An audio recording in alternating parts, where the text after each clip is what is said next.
Okay mga ka-trigger, welcome pong muli dito sa ating YouTube channel at muli ay bumabati ako sa inyo ng isang Happy New Year at Happy Three Kings. Ngayon ay magbabasa na naman tayo ng ating mga comment at ang pagbibigyan natin ngayon ng katanungan ay si Manolo de la Cruz. Ang sabi niya, bakit po pag loaded mahirap kalabitin pero pag walang load okay naman?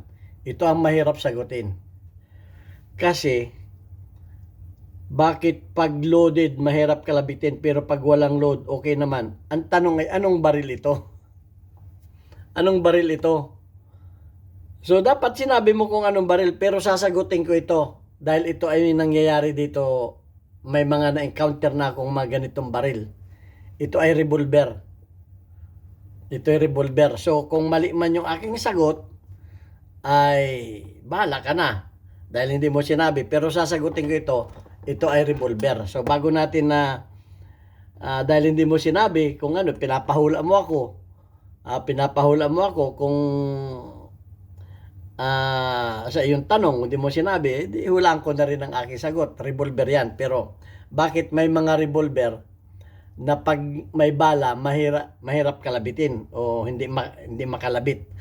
So yan ang ating sasagutin. Pero bago yan ay gusto ko lang muna kayong pasalamatan dahil tayo ay umabot na sa 49,100 plus na mga subscribers dahil yan sa inyong pagla-like at pag-share ng ating mga videos. Kaya maraming salamat sa inyo at lalo tigit maraming salamat doon sa mga hindi nag-skip ng ads dahil tayo nakakatulong sa ating mga revenue sa revenues at ang kita ng ating YouTube channel ay tinutulong natin doon sa 6 na estudyante nating mga beneficiaries na mga anak na single parent na tinutulungan natin para makapag-aral. Kaya maraming salamat din doon sa nagpadala dito sa ating GCash number. Huwag po ninyong tawagan yung number na yan para bumili ng baril. Wala po kaming pinagbibiling baril. Mag-message po kayo dyan kung kayo may papabot na tulong sa ating mga beneficiaries para ma-recognize kayo at mapasalamatan ng ating YouTube channel. Kaya maraming salamat kay Sir Noli Pisa America ng Virginia, USA. Bagaman Sir ayaw mong ipabanggit ang tunay mong pangalan, ako'y sumasaludo sa iyo at labis na nagpapasalamat sa pagsuporta mo sa ating mga beneficiaries na mga bata na anak na single parent na hirap sa kanilang pag-aaral at sila'y natutuwa sa iyo at labis ang kanilang pasasalamat dahil pinadalhan mo sila ng aginaldo nitong nakaraang Pasko at sila'y may nagamit sa kanilang Christmas party.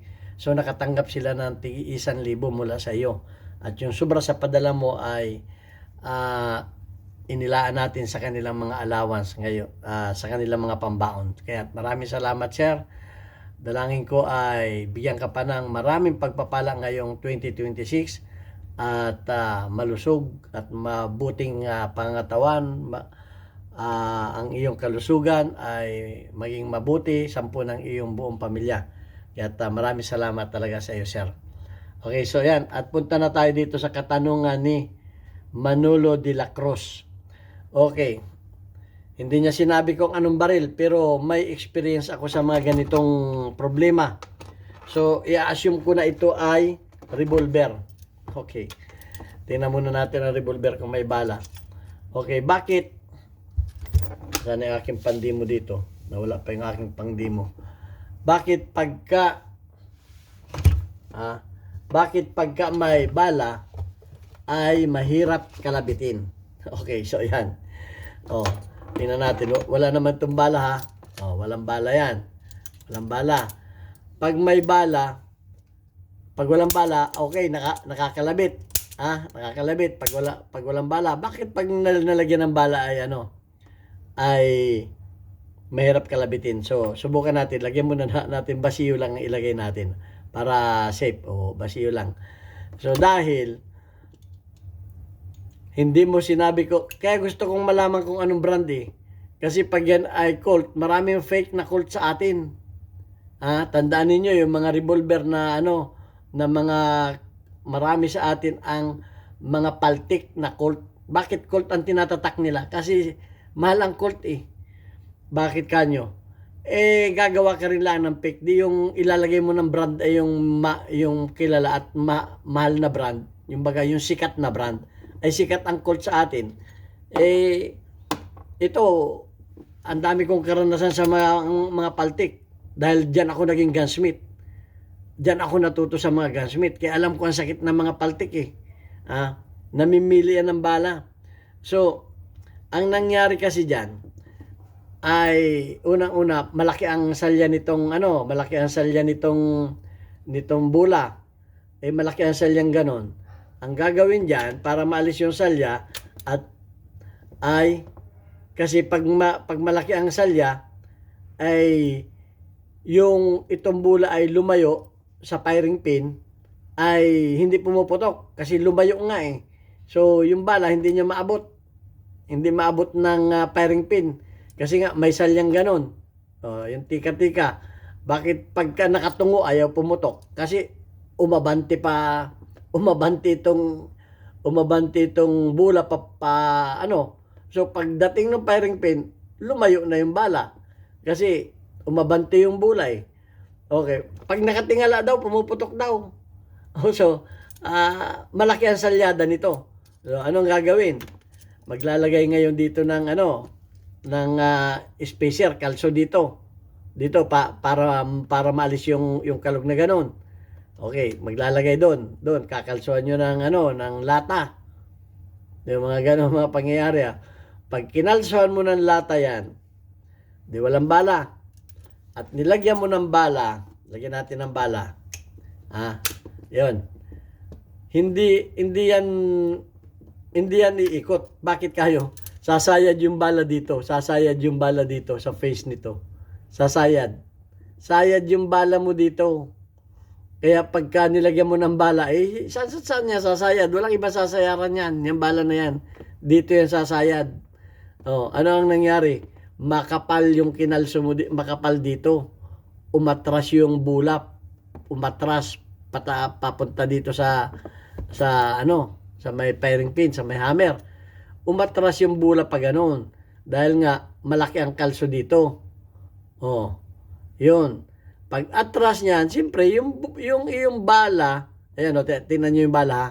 Ito yung bala yan Yung bala mo, pag inilagay mo na dyan, ayun, kita mo na yung bala, sayad yan dito.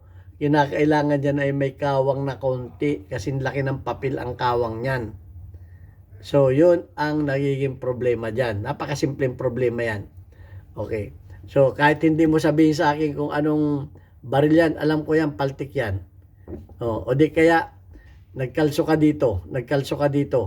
Pagkalso mo dito, naglagay ka dito ng spacer, ang English sa kalso ay spacer, naglagay ka ng spacer dito, manipis na lata o washer, umatras ngayon itong iyong revolver. Itong bula. Pag atras ng bula mo, yun, sayad na yung iyong bala. Samayad na yung bala mo dito. Kaya, mahirap nang umikot yung bula dyan. Okay? So, yun, dapat, baka yan din ang problema ng isang nagtanong sa akin, bakit mahirap kalabitin? Bakit mahirap kalabitin? Kasi, hindi niya sinabi kung may bala o wala. Pag kayo magtatanong dapat, yung yung hawak na ninyo yung baril. Hawak na ninyo yung baril. Ang hirap ninyong masolve yung problem. Hindi mo makita kung ano yung problema. Hawak mo na yung baril. Itong mga pagtuturo ko sa inyo, hindi ko na nga hawak yung baril. Nagre-relay lang ako sa inyo ng kung ano yung tanong ninyo. Ngayon, ang tanong ninyo kakapiranggot, hindi pa kumpleto. Mahirap kalabitin. Hindi man sinabi kung may bala o walang bala. Ito naman. Kasi yung isang content natin, ang tanong ay, sir, ba ang hirap kalabitin? Di inassume natin na na walang bala. Kahit walang bala, mahirap kalabitin. So, anong sagot natin doon? Itong cylinder stop, ang sagot natin doon. Ito naman. Pag may bala, mahirap kalabitin. Pag walang bala, mahirap kalabitin. Hindi naman sinabi kung anong model, anong baril. Pero inassume na natin para masagot din natin. Yaan ay malamang ay paltik. malamang ay paltik yan. At ito ay sumasayad ito. Sumasayad ito. Pag sumayad yan, mahirap umikot yan. Mahirap kalabitin yan. Sayad kasi ito eh. Masisilip mo naman yan eh. Masisilip mo yan dito. Yan o. Yan. Masisilip mo yan. Dali. Masisilip mo yan dyan o. O lagay mo sa ano. Dapat yan eh. Anuhan mo ng manipis na karton. Ha? Gumawa ka ng isang manipis na bagay. Halimbawa, putlog ka ng karton. Okay o. Yan. Tingnan mo yung karton na manipis. Kung yan ay papasok sa ano, kahit papel, baka yan ay kahit papel hindi pumasok eh. Ito manipis oh. Dapat yan lalampas oh. Ayan oh. Dapat yan oh. Pag may bala dapat ganoon. Oh. Pinakang ano diyan na oh, itong papel na to. Itong papel na ito. Dublihin natin yung papel para medyo matigas. O ito. Padaanin natin doon sa may bala. O, yun o. Dapat yan lalampas yan para alam natin na sumasayad. Ayan o, yung papel o, lumampas o. Yun o. Yun. O, dobling papel. Dapat yan, lalampas yun. Subukan mong anuhan yan, lagyan ng papel. O di kaya, ang gawin mo, maglagay ka ng papel dito, dito, tapos isara mong ganon. Isara mo yung bula, na yung may bala ha. Huwag mo itutok sa iyo, baka biglang pumutok. O kahit basyo ilagay mo. Ayun o, para safe. Ayun. Pag hindi yan pumasok at hindi mo magalaw yung papel, dyan sa pagitan na yan o. O, yan papel o. Yun, sayad yan dyan. So, yun. So, kahit hindi mo sinabi kung revolver man yan o anong baril yan, palagay ko revolver yan. Dahil kabisado ko na yan. Kabisado ko na yung mga ano na yan. Dami nang dumaan sa akin na mga ganyan ng problema.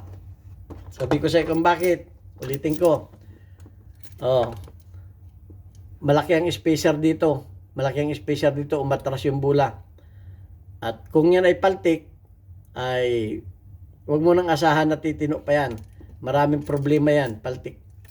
Basta paltik ang inyong mga baril. Ang daming paltik na revolver sa Pilipinas. Nagkalat yan, 5-5. Okay. At hindi ko naman minamasama yan dahil dyan may utang na loob ako sa mga paltik. Dyan ako natuto ng paggawa ng baril eh. Okay, dahil yung mga paltik talagang pinag-aralan ko yan. At gumawa din ako niyan. Pero yung gawa ko maganda. Okay, so yan. At maraming salamat sa iyo. Sino nagtanong? Okay, kahit hindi mo sinabi kung anong kuwan yan.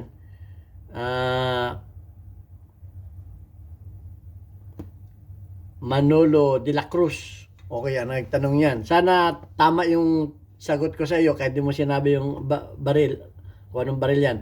Okay, so basahin na lang natin yung ating mga community spotlight natin. Shout out kay Milo Maranan, meron kang 87 engagement. Shout out kay OFW Palaboy, meron kang 1 engagement. Shout out kay NDC, meron kang 84 engagement. Noy Pizza America.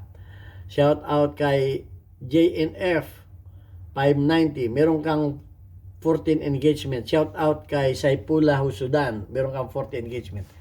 Okay, maraming salamat sa inyo. Mag-comment lang kayo at mag-share ng ating mga videos, manood, para mapasama rin kayo dito sa ating community spotlight. At maraming salamat sa inyo. Please like and share yung ating mga video para lalo pa tayong dumami at pagka yung aking YouTube channel ay makakasustain na doon sa ating mga beneficiary, uwi na ako. Kaya hindi pa ako makauwi dahil mahirap naman pabayaan ko yung ating mga beneficiaries. Pero pag yung mga beneficiaries ko ay kaya nang i-sustain ng aking YouTube channel, sa ngayon kulang pa, hindi pa kayang i-sustain ng aking YouTube channel, ay uwi na ako at makakasama ninyo ako dyan. Pwede ko na kayong punta dyan at maturuan ng mga dapat na ituro sa inyo ng actual. Okay, ito ang inyong Pinoy Firearms Instructor, Gus Smith. Thank you very much. God bless.